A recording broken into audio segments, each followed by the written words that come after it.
December 23rd is, of course, the Day of Reckoning card, which, of course, will feature fan favorites like Anthony Joshua and Deontay Wilder making his return after basically a year out of the ring and only having one round to show for it. But, of course, a lot of people are saying it's a very stacked card. And is it? It is. It is a very stacked card. Is it the best card of the year? Maybe, because there's a lot of big names, or at least recognizable names like Flip. Don't know how to pronounce his last name. Frank Sanchez, Jai Opetaia, Dimitri Bivol making his return after a year of not fighting.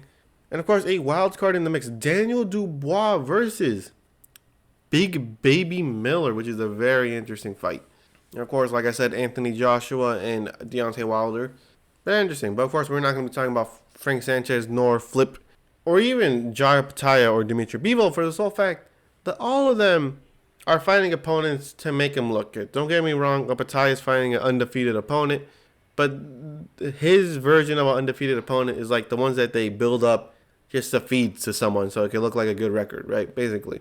Frank Sanchez, and they're not fighting a lot of people. I mean, literally one of them is fighting a dude whose last fight was against an 0-6 fighter, so, they gotta, I don't know what they gotta do. They gotta, investigate that man. Finding an 0-6 fighter who lost all of his fights via knockout, that's got to be attempted murder or something. But of course, you got the most interesting one being Daniel Dubois, of course, being 19-2 with 18 knockouts, and 2 of those losses coming by way of stoppage, of course, to Joe Joyce and Alexander Usyk, who that was his own thing. That felt like a fever dream, bro. It was raining, it was slippery, people were slipping. The whole low blow controversy.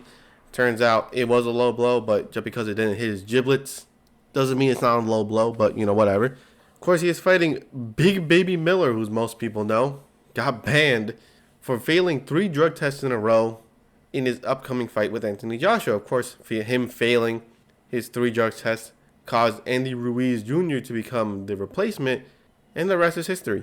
But of course, Big Baby Miller is undefeated, 26-0 with 1 draw, 22 wins coming by way of stoppage. And of course, he's coming off of a 3-fight win streak after not fighting since 2018, which is very interesting. He fought some decent names. I mean, obviously, when you've been banned for substances, they're not really going to put you on the big stage, but now he is. And I think he's ready to show it. As Big Baby Miller said, Dubois is a quitter. He likes to quit. It looked like he quit against Joe Joyce, even though his orbital bone got busted up. He looked like he quit against Alexander Usyk. He literally he got dropped by a jab, and then he just didn't get up. So, that says a lot. Now, then again, Big Baby Miller hasn't fought consistently since 4 years ago. And, to be honest, the biggest weakness is that Big Baby Miller's 35. I mean, then again, it's heavyweight. So, you got 40-year-old Luis Ortiz out there whooping Andy Ruiz until, he got dropped and stuff. But, of course, who do I got winning? I think Miller gets it done. I think Miller shocks the world. I think he knocks out Daniel Dubois. Okay, not knocks him out, but stops him. I think, although he hasn't fought the best opposition, I think mentally Dubois is not there. I mean, he was given a unified title shot and then just quit. So, I don't know. I don't think Dubois got that dog in him. Miller, I think he knows that. He wasn't want to say it. I think Miller stops him in the 7th round for the sole fact that, like I said, Triple D don't got that dog in him. There's 3 D's in his name, but ain't none of them mean dog. Of course, like I said, I got Jarrell Miller via stoppage. And of course, you got the return of Deontay Wilder. Of course, Wilder being 43-2 with 1 draw, 42 wins by way of knockout, and 2 losses by way of knockout. Of course, all 3 of his blemishes, being his 2 losses and his 1 draw, of course, came to the infamous Tyson Fury.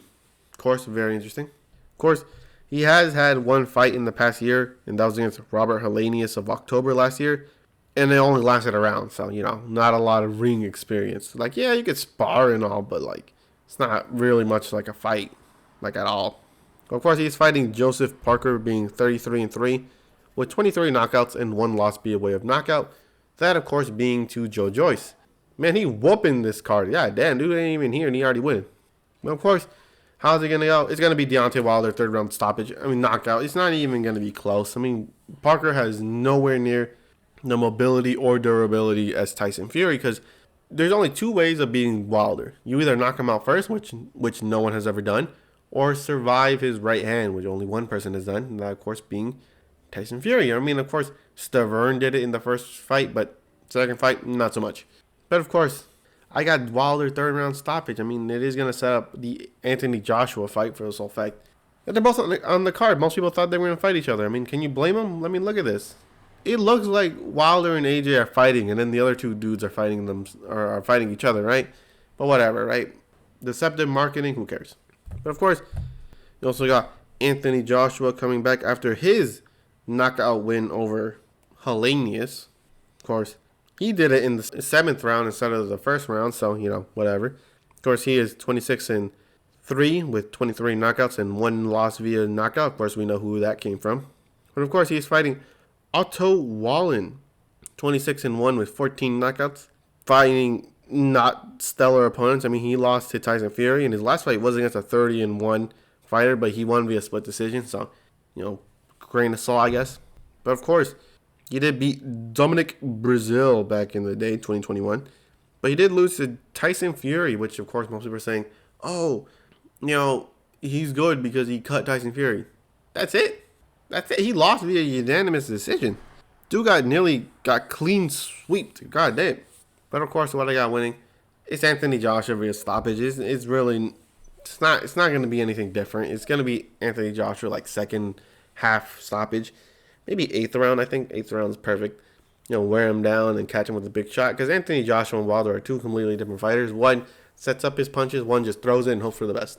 And I mean, it works, so you can't blame him. But of course, that's who I got. I got Big Baby Miller shocking the world against Daniel Dubois. Deontay Wilder, 3rd round stoppage against Joseph Parker. I think Joseph Parker can dodge the right hand or at least not let it hit him for at least 2 rounds. And the 3rd round, boom, Ryan Kisser. Of course, I think Anthony Joshua, keeps his composure, buys some time, and 8th round, he gets it done. I think he wins via stoppage, and of course, this sets up the Anthony Joshua versus Deontay Wilder fight. Humongous fight, especially for 2024, or maybe, considering them, maybe 2025, who knows. But of course, hope you enjoy this video. The next video, damn man, I have no idea who's next, to be honest. But anyways, like I said, hope you enjoy this video, and I'll catch you in the next one. Friendly UAV online.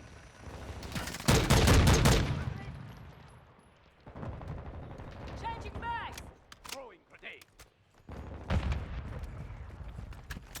Using drill charge. We've got them on the run. Keep it up. Stay on it.